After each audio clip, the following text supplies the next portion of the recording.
Hey everyone, it's Dr. Rick and this is an Herbal 411 Highlights. I would talk to you without much shake using my GoPro, but it just froze. So it's about 30 degrees. It was 30 degrees at 4 o'clock. It's now 4:44 and it's getting windy, and the whatever was here of the sun is now gone. So it's going to drop in temperature at least 10 degrees. At least my training got me to a core body temperature that I didn't need a jacket, but as I'm slowing down, I can feel it, and I'm starting to equilibrate my body temperature. It's getting cold. So most important, if you're going to be doing any kind of training in the wintertime, I did do a video on winter running, but it's important to stay bundled up. But also at the same time, if you're going to increase your core body temperature like my runners do, you have to time it right. So I always start my hikes off in cold weather a little bit chilly. Get prepared to elevate your temperature by about 10 degrees with some pretty decent hiking, 2 miles an hour. Now this is snow and this is incline, so even though it's slower than 2 miles an hour, we're expending a lot of ATP and it's going to heat up. Your body temperature core wise will heat up, so it's important that you equilibrate that, you play with the temperature. Now if you can vent, if you have a vest, if you layer yourself with something of a base layer, a mid layer, puffy, then I think you're cool.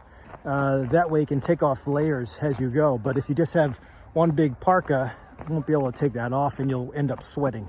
So it'll still be cold, but you'll be going up and down this mountain, this path here, kind of sweaty underneath. So that's not good. And that leads to dropping in temperature even further as soon as you take your jacket off, or you'll get your jacket all sweaty. So the idea would be start out a little cold, but also protect those parts of your body that tend to freeze, or you can get frost nip, frost bite, your fingers, your toes, your nose, and your ears. You're probably fine with just standard covers.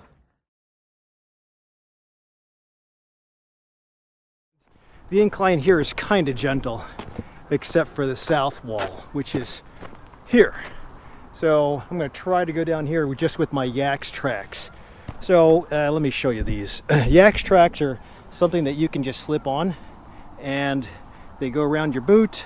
These are waterproof winter boots, insulated. And I also have these are crampons. Interesting story how I found these. These are big teeth that you put on the bottom of your,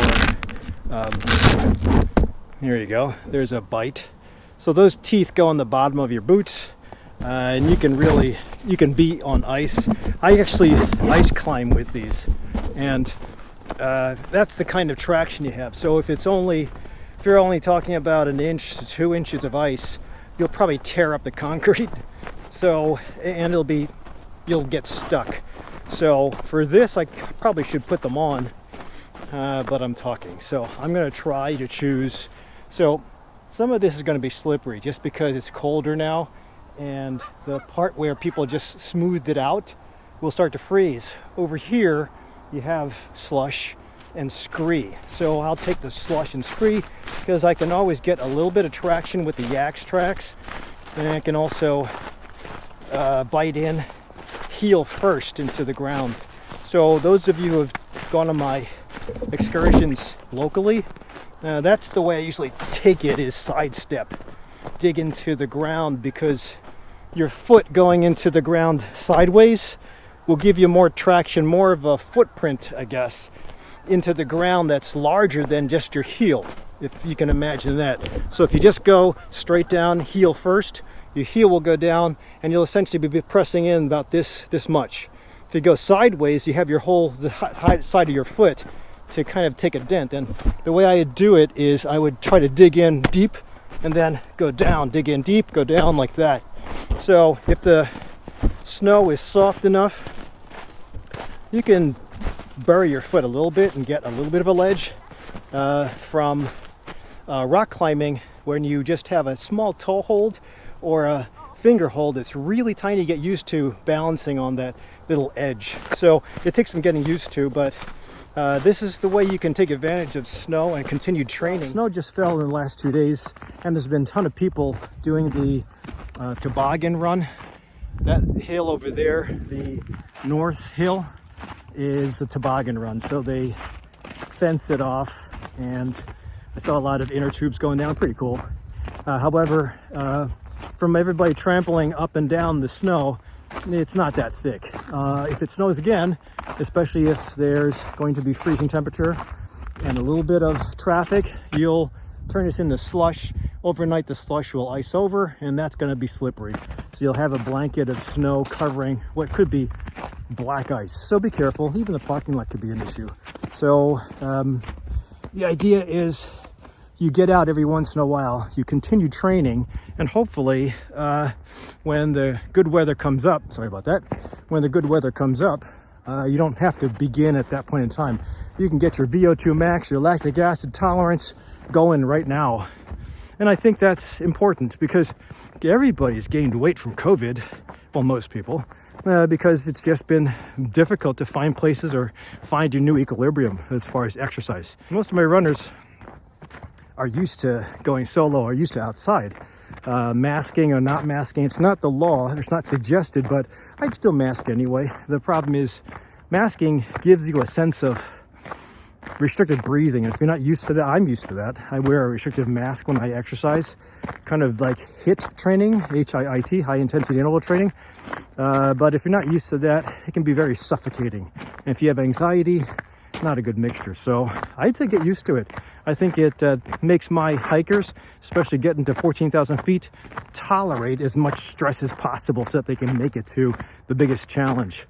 And the problem with going to 14,000 is that it's hard to fathom what that's like, and you can't really experience it here until you get to Colorado. So I try to induce as many trials as possible here. That way you're prepared. So the worst thing that you want to do while you're training in the winter to come out of the winter into spring with some form of fitness, the worst thing you can do is get injured. That's either slipping on ice or suffering from frostbite, frost nip, or a thermal injury. I think it's important to stay protected until you get used to it. You don't have to buy expensive stuff. I've accumulated my equipment.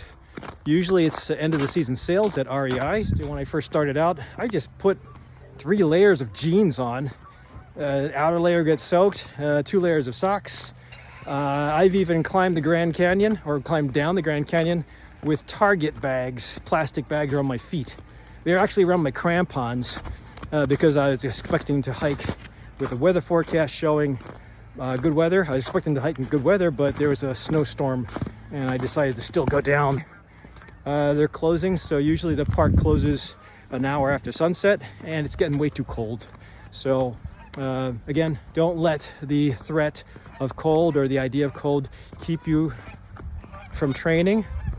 Find your way. I mean, if you go to the endorphin effect in Bartlett, I take pride in going over the protocols, keeping our members safe, keeping myself safe, and trying to also build up immunity. I mean, exercise, proper eating, having fun, that's immunity. If you don't have any of that, come out to one of my classes. January 9th, I'm holding an open house, questions and answers. I'm going to teach everybody how to lose weight, how to get healthy, what to do with regards to supplements, cholesterol, blood pressure, natural and prescription. But come on out. There's no obligation. I'll have a sign up, but we do have limited seats because of COVID restrictions. So I'll put the link down below. Otherwise, thank you for watching up until this point. I'll see you at the next Herbal 411 highlights.